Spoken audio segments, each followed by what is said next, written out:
Welcome to Small Arms Solutions. Today we're going to be talking about one of my more favorite subjects as well, the Glock pistols. What we're going to do today in this video is we're going to go over a little bit of the history of Glock and some of the models, because there's some very interesting facts to go along with that as well. And we're going to go over the detailed disassembly of the Glock 17 pistol. Basically, a lot of you guys out there are going to want to replace components in them, so we're just going to go over specifically the Glock 17 and taking it apart from the slide, the frame and whatnot. But starting off a little bit of history, it all starts back in Deutschmark, Austria, probably around the early 1980s. The Austrian army was looking for a new pistol to replace their aging Browning high powers. Glock GmbH, out of Deutschmark, Austria, was already in business not for firearms, but they were actually making components, machine gun lengths and bayonets and whatnot for the army. So they heard about this new weapons program, and they said, "Oh, we'll get in on it." Now, again, I want to stress this company had no experience with firearms, period. Well, within 6 months or so, if I recall, they had a working prototype. They consulted with weapons experts from all over the world to come up with the most desirable features. And they had a working prototype. And that one was the original Glock Model 17. The Glock Model 17, as we see here, is in its variant 3 configuration. This is the quintessential Glock pistol. Going over it, you see there's obviously the polymer frame was the biggest deal with it. Now, Glock did not pioneer the polymer frame. That was actually done with HK with the VP70.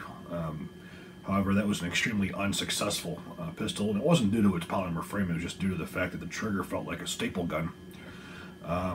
So they weren't the pioneers of it. However, their pistol changed the industry forever. The entire frame was built out of polymer. Also, it was striker fired. Again, it's not the first striker fired pistol. The HK VP70 was also striker fired. But the way the gun was designed, it was designed simple. Fewest parts, and still to this date, it probably has the fewest moving parts in the industry. Some of the big things about the Glock 17 pistol were its magazine. Its magazine held 17 rounds in the magazine, 1 in the chamber. The barrel itself was something else that was quite, I won't say it was unique at the time. The Polygon barrels, or the hammer forged barrels that were made on a hammer forging machine, were not new to the industry. H&K had done it, but again, it was never done in any kind of a widespread pistol because it was expensive. The Glock, when it came out, that was one of the things that it had, was a Polygon barrel. Now, what's the difference between a Polygon barrel and a regular cut barrel? A regular cut barrel has lands and grooves, sharp lands and grooves. Normally on a pistol like this, you should have 6 lands and grooves. There's no sharp edges on the rifling. They're rounded off. So what that does is, first of all, because you have no sharp edges, it's not going to the barrel's not going to wear hardly at all. Where your cutting edges on your cut barrel will.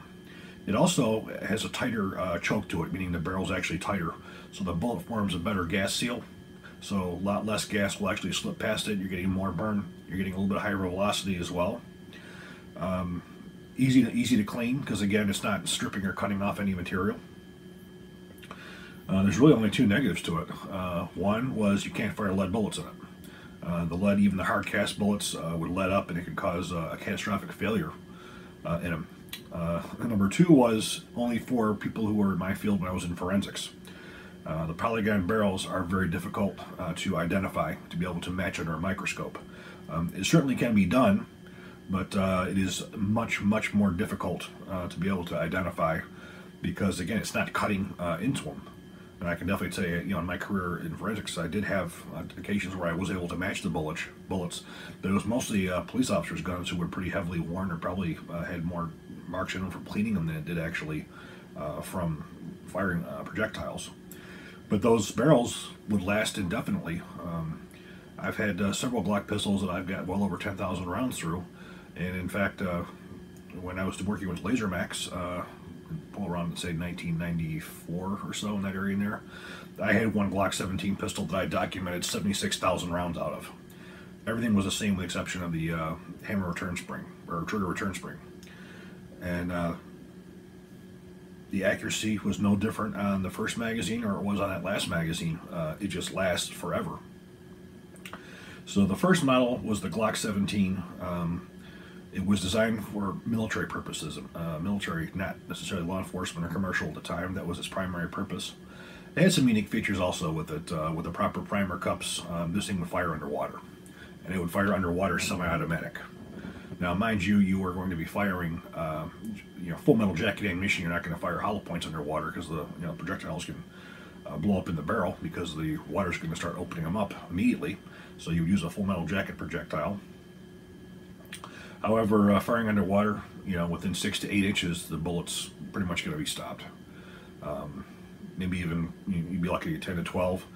The bullet stops the projectile dead in its tracks. In forensics, that's how we collected bullets, as we would fire into a water trap.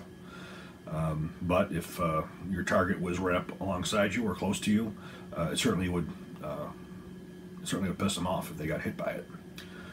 So that was one of the benefits. We're going to go over the actual strikers, the different firing pin cups as well. The other thing that was very neat about this pistol was, due to the use of the polymer frame and the slide design, it was able to digest plus P and plus B plus ammunition with no ill effects to it. Most of the aluminum frame guns, or even the steel frame guns, Smith & Wesson 5906s, and even the Berettas and Sigs and whatnot, steady dies of plus P and plus B plus ammunition would wear them out prematurely and cause parts breakage. The Glock was probably one of the first pistols that was designed out there where, due to its construction, it could fire that ammunition with no problems whatsoever. European NATO ammunition, or as well as our M882 ammunition. The M882 ammunition is a 124 grain and going 1185 foot a second. So, SAMI specs, that's plus P, and that's normal ammunition in Europe. So the Glock 17 was the first one. It was introduced in the United States in 1985. One of the interesting things about the importation of the pistol was, as it was in Austria, in the particular configuration, it was not importable.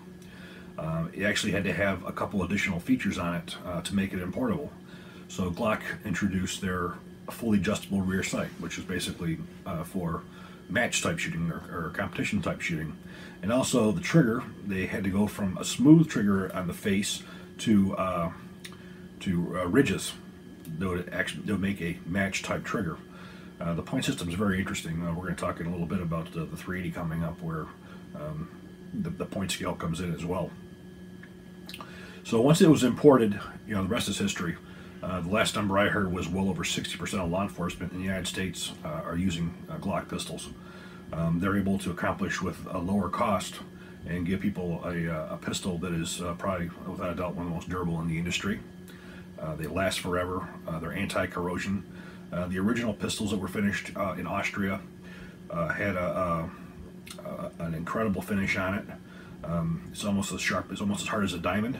In fact, Austrian soldiers would actually sharpen their knives on the slide itself. Unfortunately, when the guns came to the United States, they couldn't do it because it was cyanide based, and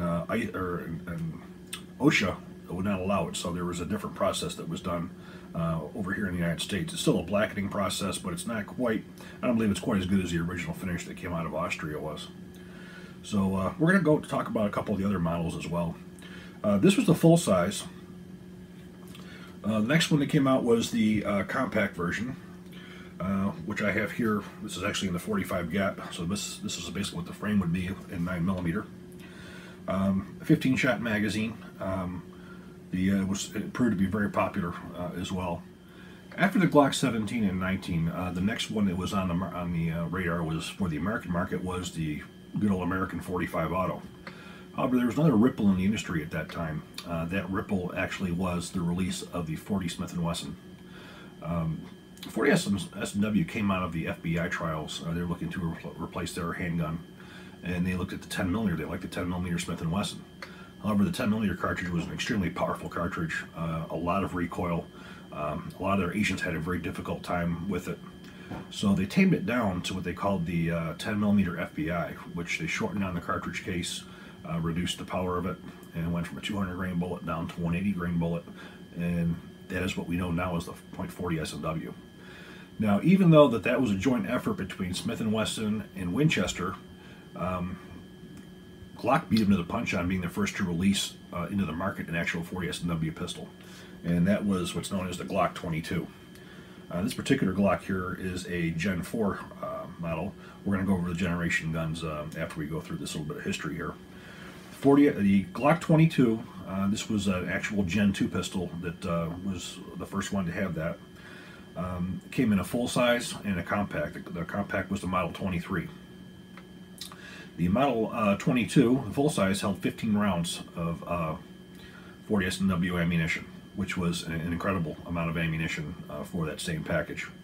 The pistol was incredibly durable, reliable, and after that, the other two pistols that were to come out with would be the Sig 229 and the HK USP 40. And those would be the primary guns in 40 caliber for quite a few years. Right now, the most popular pistol in the industry for law enforcement in this country is this pistol, the Gen 2, 3, and 4 40 S&W Model 22. The 23 is very popular with detectives. It's more of an undercover for a smaller gun. They also came out with a model they call the Model 27, which is the subcompact. I don't have any subcompacts here, but that one held, I believe it was 9 rounds in the magazine plus 1 in the chamber. It was very small, very light, and it fired a cartridge with a lot of whomp behind it. So the 40 caliber was the next in line. Then came my favorite of the entire breed, the Model 21. Of all the pistols in the Glock lineup, this is my particular favorite. Now keep in mind, my hands are size Sasquatch, so it fits me like a glove. It holds 13 rounds of 45 automatic. It is as durable and reliable as probably one of the most, if not the most reliable 45 caliber in the industry. I had shot this gun in matches when I was a lot younger, and I had guys next to me with Colts and Kimbers and all these custom 45s. They were clearing malfunctions while I was polishing off the course. Their guns may have been a little bit more accurate than mine, but I was able to keep my shots going until I hit the target rather than have to clear malfunctions of these custom, finely tuned weapons. This model has also been very popular with law enforcement as well. In fact, my hometown in upstate New York, the Rochester Police Department, Monroe County Sheriff's, it's their duty pistol. What can I say? It's the American 45 Auto. It's our bread and our apple pie and ballpark and all that kind of stuff. It's our cartridge. So that was the next one that came out. Next caliber was another interesting one. Was the G20 10mm. Now the 10mm is an extremely powerful cartridge. It's its ballistics can reach out of a 41 Magnum. Prior to this, there was only 2 real 10mm automatics in the industry. One was the Bren 10, which had a horrible reputation for not functioning properly and breaking because of the potent cartridge. The Smith & Wesson 1076 and the Smith & Wesson 10 series, again, these pistols had a very hard time, even though they were all made of stainless steel, holding up to the punishment of the 10mm cartridge. The third one was the Colt Delta Elite. Even the Colt Delta Elite had problems holding up to this caliber as well. The Glock pistol, because of its polymer frame and its construction, was the first reliable and durable 10mm pistol. I don't recall hearing too many issues at all with anybody breaking these pistols with this potent cartridge. With the proper ammunition, as I said, you got a 41 Magnum. That's more like with the the Underwood ammunition and some of the Sig actually makes a really good potent one, but the Federal American Eagle and ones like that, Remington UMC, those are not, I don't believe, true 10mm power. They're a lot lighter in recoil than some of the real 10mm ammunition. And again, we have the same size gun, the same frame as the Glock 45, the Model 21, but it's chambered in the more powerful 10mm. There's also a compact version of this called the Model, I believe that's the Model 30 or 29, or the Glock 29. And what I have here is a pistol that is the same size. This particular one here is the compact 45, the G30. The G29 and 10mm is this exact same size. And again, this is actually has been my carry gun since 1995 or so when it came out. It's very, very comfortable to hold, and it's very controllable with some more moderate 10mm in the Model 29. This was also the first pistol to use the embedded recoil springs, where you had 2 recoil springs. We'll talk about that a little bit as well. Again, the 10 millimeter is very potent for you can hunt many types of game in North America with it. It's a lot of firepower in a semi-automatic package. Glock actually went on to develop their own cartridge as well, the 45 GAP. If we take a look, we can see the 45 Auto and the 45 GAP. Well, basically what we have here is with the 45 Auto, we're talking about a cartridge designed in 1911. There's a lot of actual wasted space in the cartridge case itself. There's a lot of open space in there because you're only using about 5 grains of propellant in there, and you have all this airspace in there. What the 45 GAP did was it modernized the cartridge. It shrunk down the cartridge case and combined it with modern propellants. And firing the same grain projectiles, the 45 GAP could actually produce slightly higher velocities. But what it could also do is take a gun that was going to need this frame and bring it down to this frame. And Glock offered 3 different models in this caliber. They offered a full size, they offered a compact, and then they offered a subcompact. It didn't take out as much. A lot of companies, I don't know if there's any companies that actually made guns in this caliber as well. It has seen law enforcement success. In fact, the New York State Police carry the 45 GAP. I'm really surprised that the cartridge has not gone on better, just due to the fact that ballistically it's better than our 1911 45. Again, we have a lot of tradition history there people don't want to change. But for a law enforcement agency, there's probably a lot more benefit to going with a 45 GAP than there would be going with a 45 Auto because of the smaller gun, smaller stature people are going to have an easier time with it. Ammunition now is not an issue. Back in the early days, there's only like 1 or 2 companies that were making it. Now it's pretty much streamlined. Everybody's making it, different bullet weights. They're usually around 200 grains, but they also make a 230 grain as well. So it's an excellent cartridge as well. Next cartridge we're going to talk about is the 357 Sig. Again, that was a joint effort between Sig Sauer and Federal. That was probably in the late 90s, sometime in the late 90s where that cartridge came out. Basically what that did was it put a 40 caliber cartridge case with a 9mm projectile, giving you near 37 Magnum velocities. The neat thing about that, this was the easiest gun Glock ever had to really introduce, because all you had to do was take a Model 22, change out the barrel, and you were done. Again, you can use the same slide, you can use the same magazine. All you need to do is just change out the barrel itself. When you fire a 357 Sig, you know it. There's a lot of muzzle blast behind it. You know you got some power in your hands. This is another cartridge that suffered a lot just due to the ammunition shortage, and there wasn't a lot of companies that making it. That's pretty much changed now. Everybody's now making them. This cartridge has also seen a lot of law enforcement use. In fact, the U.S. Secret Service uses that with a P229. I can't really give you a list of who's using the Glock version, but myself, I have a spare barrel for my 22 in this caliber because it is a good caliber. Now we're going to forward ourselves to a couple of years ago, probably around 2000, I would say possibly 2013, 2014. Glock introduced their first 380. This was a completely American-made pistol, but we're going to go back in time a little bit. If you ever noticed, Glock never offered a 380 up until now, but if a lot of you have seen any of the Glock annuals or the Glock catalogs, there were Glock pistols. There was a Model 25 and a Model 28. The Model 25 was basically the Glock 19 frame that fired 380 auto, and the Glock 28 was a ultra compact. Well, the problem was we referred to ATF's point scales. Well, there you have it. The 380, because of its small caliber, did not meet the point scales for importation into the United States. So they were never imported. They were very popular South America, Central America, Europe, places where you couldn't own a military caliber. However, in the United States, the only way they were going to offer it here is to build it here. With the production going in at Glock in Smyrna, Georgia, they were starting to produce their own firearms. This is one of the first ones that was done, was the Model 42. This is slim, narrow. This is a pocket gun. I carry this with me very often here in the Texas heat, where it's hard to wear a big holster. This will slide right into my pocket. Basically, it's a baby Glock. It's an excellent personal carry gun. Ammunition. I've basically been using the 380 HST in this thing, and I'm also using the G2 RIP ammunition. Both of those, it functions with no problem whatsoever.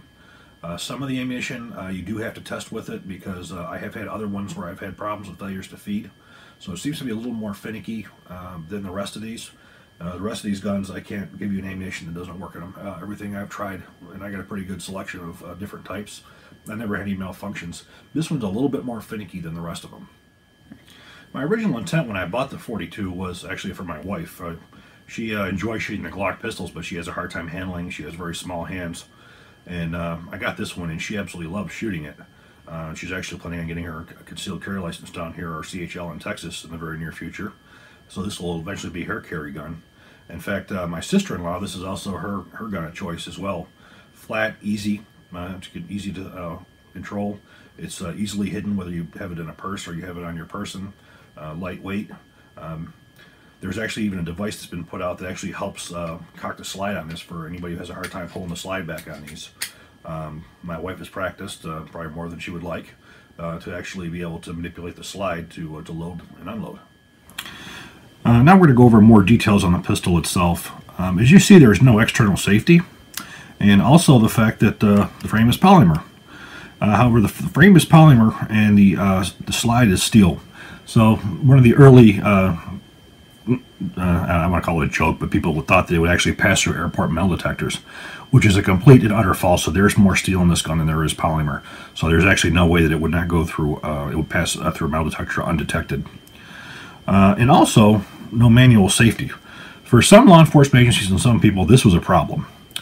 They wanted a manual safety on their pistol. This was rather strange due to the fact that they carried revolvers for years without a manual safety. And it never really bothered them. But for some reason, as soon as you put it in an auto-loading pistol, now all of a sudden there's a problem. But this pistol actually is safer to carry than a revolver, in my opinion, with a round in the chamber. This actually has its own, it's not double action, it's not single action. It's referred to as safe action. Because basically it's a hybrid between the two. There are three actual safeties on this. Number one is referred to as a trigger safety itself. This little tit that's sitting right in the middle here, if you try to pull the trigger back with that not depressed, the trigger will not move. But you push forward, it will come back. That's number one. Number two is what's referred to as the drop safety. And we're going to disassemble so you can actually see what the drop safety is.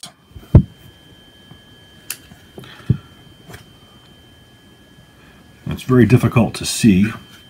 We're going to see what we can focus in on here. Right here, you'll see there's actually a shelf up here, and then when you actually go to pull the trigger,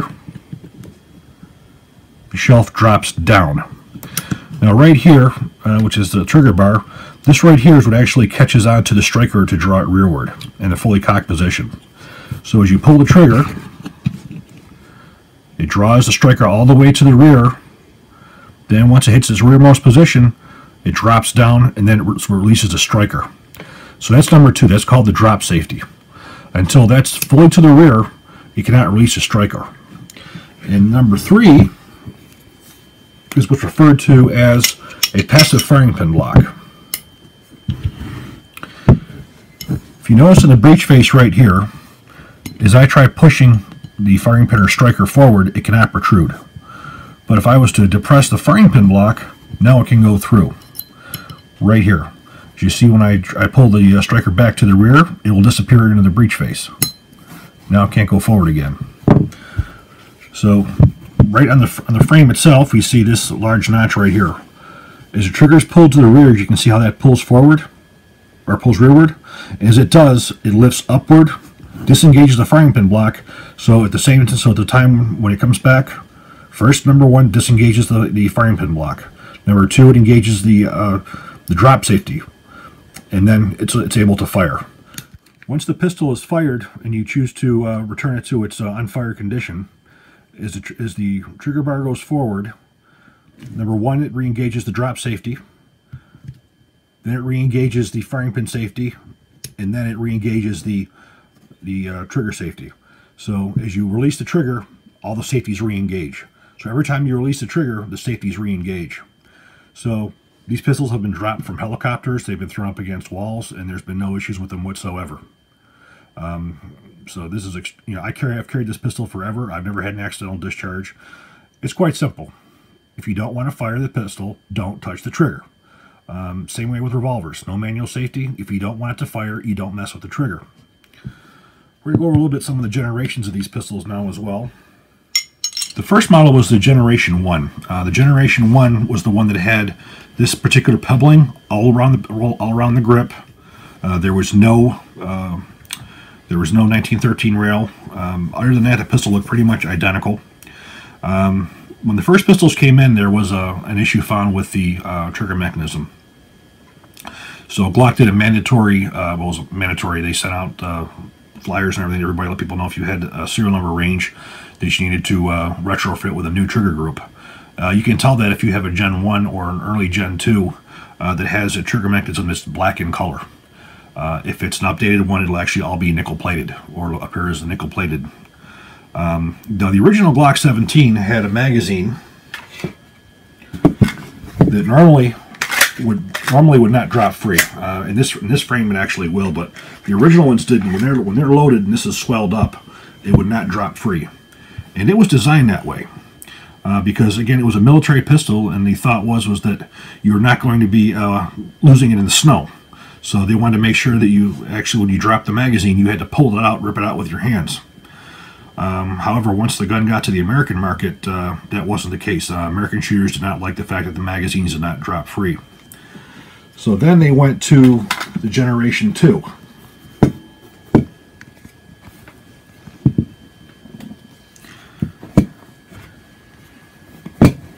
So shown here is the Generation 2, and what the big change is the metal liner in the inside went all the way around.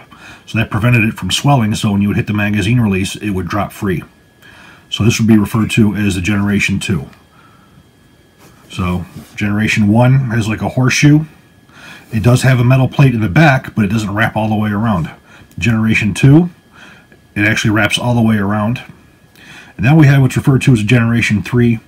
They did some dimensional changes, and if you look, you can see it's a little bit different for as far as you have these rounded edges here compared to the squared off edges here. This is a Generation 3 and currently in production. So the Glock 17, again, was a 17-round magazine, which all three of these were. During the dark times of the federal assault weapon ban, they were cut to 10-shot magazines each. I don't have any of those. Once I left New York, I got rid of all evidence that I lived there. So all I have is 17-shot magazines now. Also introduced around the same time was the Glock 18 33-shot magazine. Again, long stick magazine designed for their machine pistol. These are actually quite popular today as well, not only for the Glock pistols, but for many of the AR carbines that use that as well. For the longest time, the only magazines that were available for the Glock pistols were Glock factory magazines. For the first time over the last couple of years, two finally have come out that are probably just as good as the factory. I can't say they're better because the Glock 17, the Glock ones work. They've always worked. But the two of them that came out was, number one was the Magpul PMag 17, manufactured by Magpul. It's identical to the Glock, different material of course, but notice that there's no witness holes in the back. This was done on purpose because witness holes attract sand, dust, dirt, so this allows more filth to enter the actual pistol itself compared to this one. This one does have one witness hole, to tell you when it's fully loaded with 17 rounds. It also has an orange follower. The other one that came out was by Elite Tactical Systems, and it's actually translucent. So you can actually see the ammunition that's in there. You can tell exactly how many rounds are in there. It's also neat because you can actually see that the shot column, how it actually how they ride up into the magazine.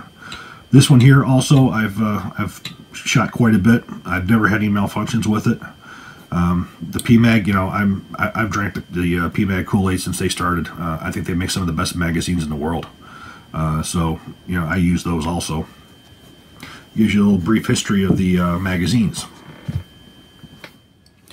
The original Gen 1 magazines, you can see it was not as pronounced as the current ones, but there were gripping grooves on here too that enabled you to press the magazine release and to pull it out. Also with the Gen 1 magazines, they were designed not to drop free. They were designed so you physically have to pull them out. That was done on purpose. The Austrian military thought that if they were to have those drop free, they could drop in the snow and they wouldn't be able to find them. So they wanted them physically to be able to pull up, to remove them. Now, for the most part, these magazines would drop free if they were empty. But once they got fully loaded, they would swell, and you physically would have to rip them out of the pistol itself. The American consumers did not like that. They wanted them to drop free, which came the Gen 2 magazine. The next pistol to come out would be the Gen 2. The Gen 2 pistol is very similar to this Gen 3 here, but the difference is there are no finger grooves on here, and there is no 1913 rail. This was basically the only gripping surface that they had. The swells did not exist either, but that would be your actual Gen 2.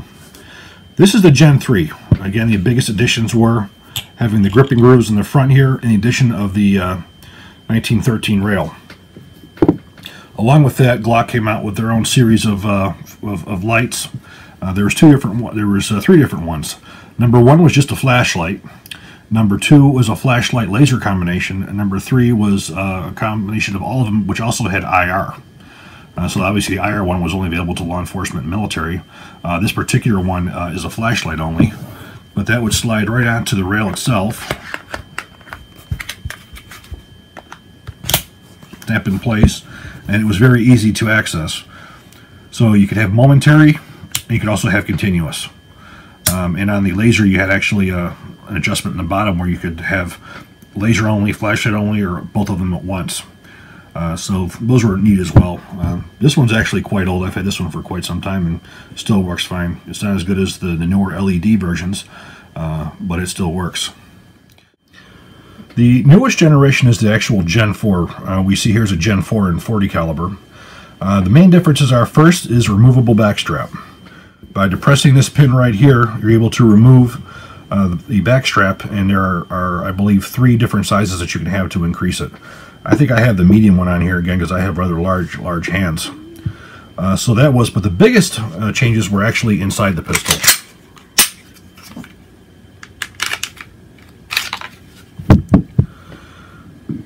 They now use basically it's a dual recoil spring instead of the standard recoil spring.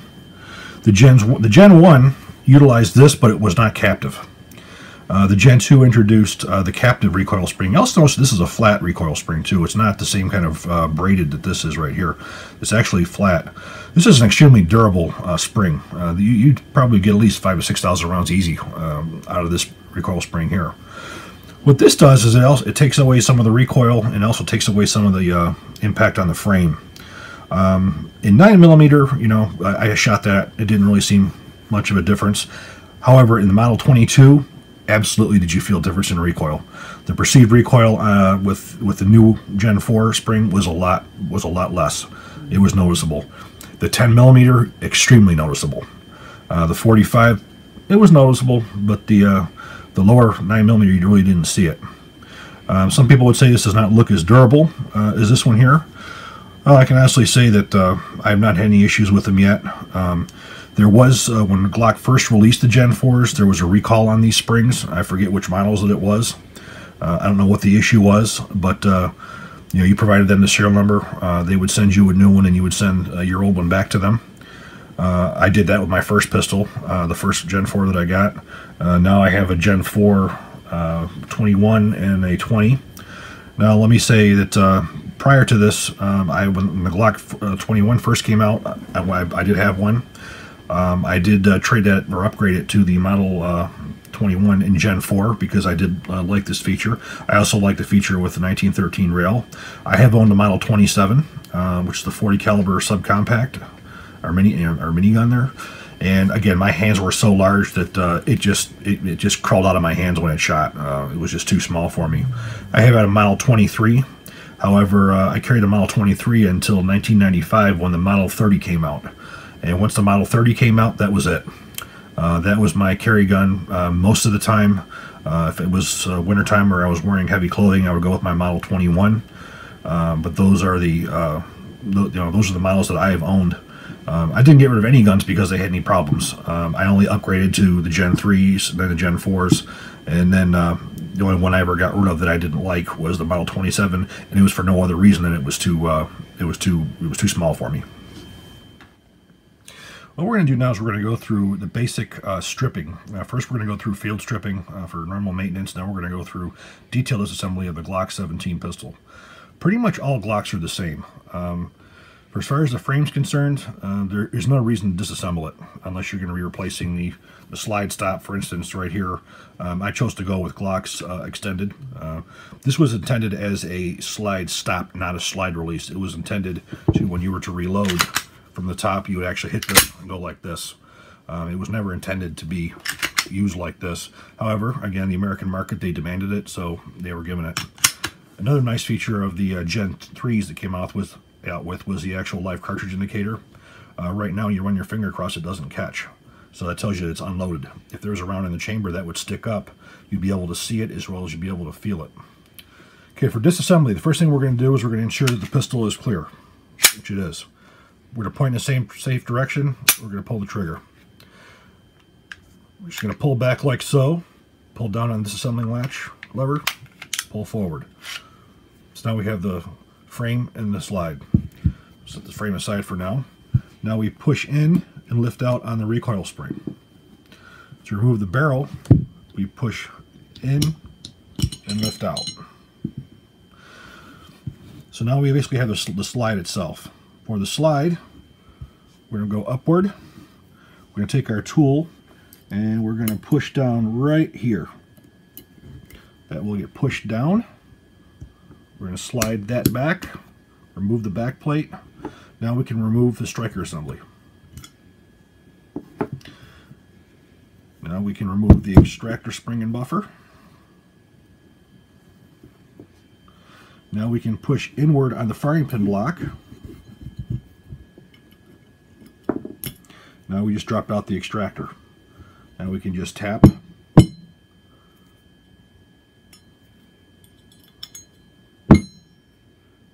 And now we can remove the firing pin block itself. And that's really as far as you're going to go on the actual slide itself. We can look at the striker here to take that apart a little bit further. But this is really as far as that you want to go with this. Now inside of here there is a plastic sleeve. Now that plastic sleeve is what this rides in. That keeps everything from binding and keeps it running smoothly. Do not try to remove that. The striker itself is very interesting. We spoke a little bit earlier about the fact that the Glocks can fire underwater. There is one thing that it actually has to have to be able to do that is what's referred to as the maritime firing pin cups. Right here you see the standard firing pin cups, which are smooth. If you were to try firing this underwater, this would actually work as hydraulics because the water couldn't move through it. And generally it wouldn't fire. The trigger would actually get caught up because of the water inside of there. Now when you have the maritime springs cups in there, you can see that we have there's channels that go all the way around it. What that does is allows the water to pass. So when the striker is fired, the striker can make connection and it can fire. Now Glock does not sell these. Basically you have to have a letter on, a request on letterhead from your police department or agency to be able to get them. Not really going to say how I got these, but I got these probably 15 years ago. Don't ask me why I bought them. I can't even swim, so the chances of me actually going underwater is pretty nil. But it's one of those things, I just got to have it. There are some aftermarket companies that do this. I will tell you right now that I don't recommend you firing underwater due to the fact that if you're not wearing a proper hearing protection, even underwater, it can damage your eardrums. Glock basically has classes that they teach people how to do it. Again, it's safe. The gun will not blow up using the proper ammunition, but there are some characteristics underwater. There's plenty of good videos on YouTube where it shows it being used. Disassembly of the striker is very simple. You basically place it into the rear of the gun, basically like so. You can see the striker is actually blocked from moving. Pull down, and now we can lift out the firing pin cups. Now the spring comes loose. And now we have the actual striker mechanism. So this is the complete disassembly of the slide itself. Okay, to do reassembly, we're basically going to reverse it. We're going to put the striker into the sleeve. Insert that back in like so. Slide the spring on. We're going to pull that spring down, and we're going to drop in to one side and second side of the spring cup. Let it go forward. Now we have our striker reassembled. First part we install is the actual firing pin block itself. Insert into the hole. Next part is the extractor itself. While pushing inward on the firing pin block, dropped in like so. Next, we're actually going to take the extractor spring buffer assembly. Now we're going to put the solid end first. Now we take the striker, obviously the pointy end first, and drop that in place. Now we're going to take the back plate, we're going to start it, then we're going to take our tool, push inward on the spring cup, or the back of the spring. Now we push inward on the extractor spring assembly, slide it forward. Test to make sure everything is working. Everything's working properly. That's all there is to the slide. We're not going to be getting into the sights at all. The sights I recommend you would take to a gunsmith who actually has the proper sight adjustment tools.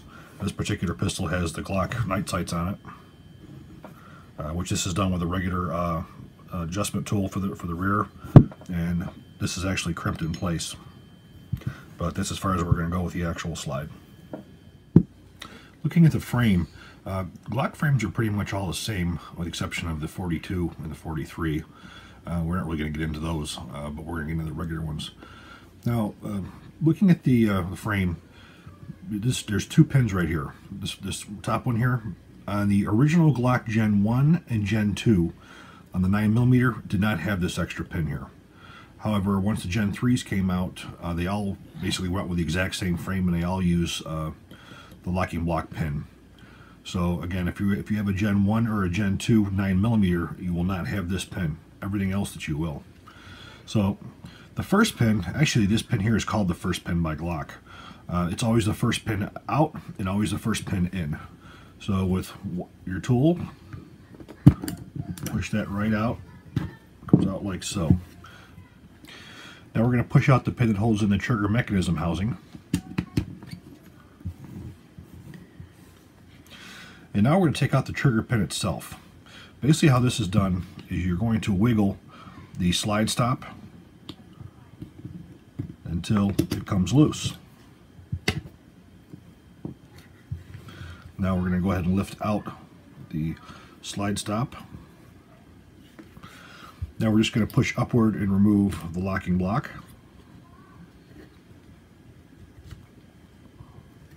And now we can actually just lift right out the entire trigger mechanism. So now we can clearly see the drop safety in the safe, when it's safe, when the trigger's forward, and then it has to go back until it drops down to release the striker. So now we can lift out, unhook the return spring,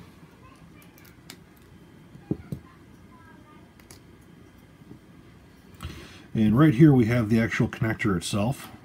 There are actually three different connectors.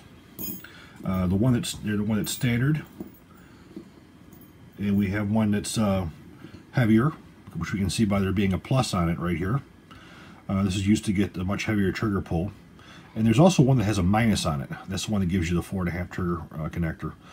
Now Glock does not actually sell those. They come in the competition models, the G24, for instance, any of the competition models, long slide versions. They'll have a minus on it, and again, the standard one will have nothing on it. To remove that, go from the other side, push in. That will push right out. And the last thing that you would remove would be the actual disassembling something lever here. So you push downward on the spring. That will slide right out. Now you can remove the spring by just prying upward a little bit. But this is not something that you really want to take apart if you don't have to. And there's not really too many reasons why you would.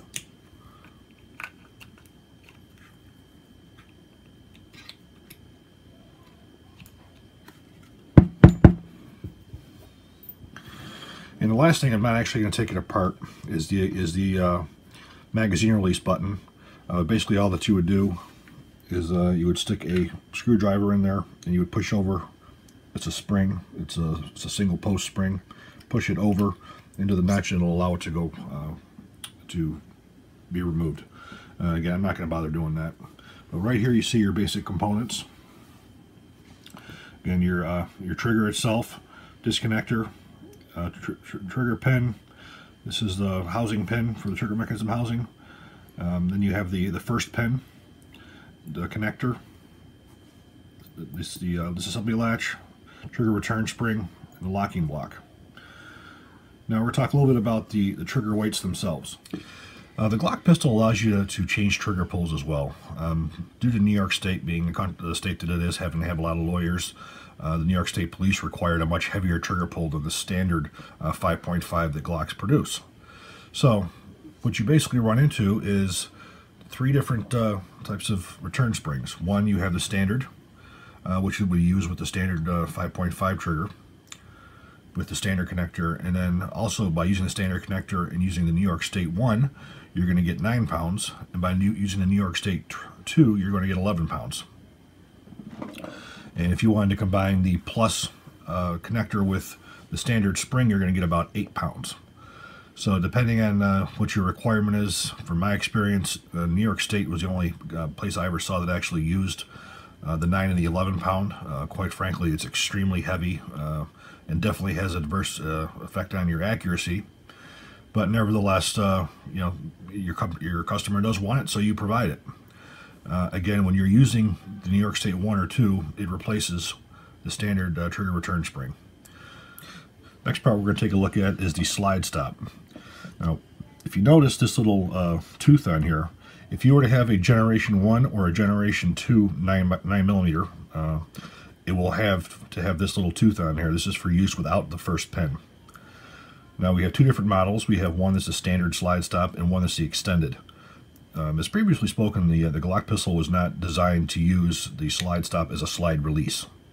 That's why it was designed like this. However, the commercial market required that it be used as a slide release as well, so the Glock came out with the new type. However, the one up here is now the standard. Notice there is no tooth on here. This is for use in all the pistols that have the first pin. So this is what most of you will have with the Gen 3s and the Gen 4s. But again, these parts are still available from Glock for your Gen 1s and Gen 2s. Okay, we're now going to reassemble the frame. You must pay attention to the order this is done in, because it has to be done in this order. The first part is the actual trigger housing itself. We're going to replace the connector, which slides right into that slot, and we're going to make sure that that is flush. Nice and flush. Now we have the actual trigger return spring itself. We want to make sure that it's actually in an S formation. So now we're going to hook that into the back of the connector. This can be a little bit tricky. There we go. We got it. Okay. Now we're going to attach the trigger to the trigger return spring. And now we're going to insert the cruciform into the drop safety. Now we're going to go ahead and drop the trigger mechanism into the frame.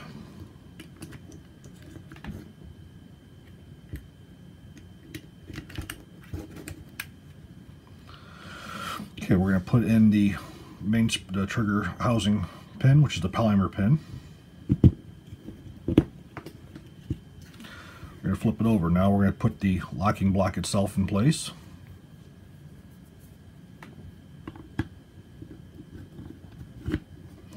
And now the first pin.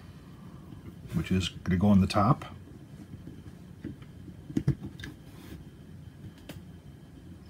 Now we're going to start the trigger pin.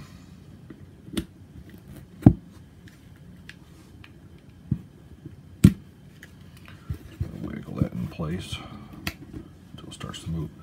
Now we're going to insert the slide stop. And you want to make sure that the spring goes underneath the first pin. And we're going to physically align that up and push through until we hear it click.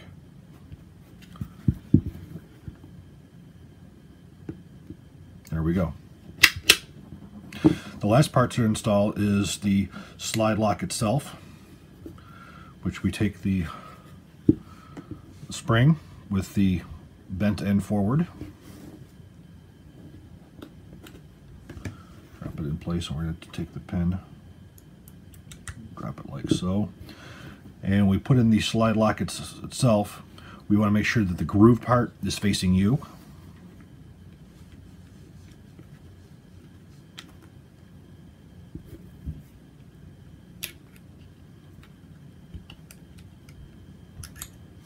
That one underneath. Again, sometimes when you have big hands, this can be difficult. So it locks in place. Now for reassembly, I'm going to go a little bit over some lubrication here. This part right here is really where you want to get a little bit of lubrication between the connector and the trigger, because what it's going to do is it's going to smoothen your trigger out. So we're going to put a little bit there, just a dab on each rail. Now we're going to reassemble. Now what we're going to do is we're going to do a function check on it. Again, we always make sure it's empty. We're going to pull the trigger, hear it click. We're going to hold the trigger to the rear, cycle all the way to the rear. There it is. Now to check the magazine, to make sure it locks open the last shot, insert the magazine. Again, empty magazine. Pull back, she locks to the rear. That's really all there is to it. There's one more Glock in the lineup that we didn't discuss, which happens to be a really neat one. It's the Glock Model 18. The Glock Model 18 is the selective fire machine pistol. It was designed in the late 80s for the Austrian anti-terrorist team Cobra.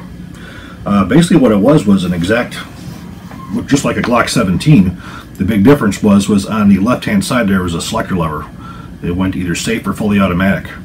The machine pistol had a cycle rate of around 1,200 rounds a minute. It had an extremely high rate of fire, but oddly enough, it was very controllable. One of the Glock reps always said it best. It was the best gun to have if you ever got in a gunfight in a phone booth. However, I have to say that I was able to control the thing quite well. I've had the privilege of shooting that thing on a couple occasions. It normally has the 33-shot magazine. And as I said, with it, if you know how to use it, it's actually a very controllable, very accurate pistol. There is actually one department in this country who actually issues them to their police officers. I believe it's one of the small towns, but it's sort of funny. It's a heck of a lot of firepower for a police department. However, although they may look alike, the parts are very different. The parts on a Glock 18, the slide and the frame and everything are not interchangeable with the Model 17. The rails sit differently, so you can't use the slide. You can't replace the components, and also the way the frame is made in the inside, for as far as accepting additional components and whatnot. So they're not interchangeable. But I do have a nice video of me shooting a Glock 18, and this one actually has the muzzle brake on it as well.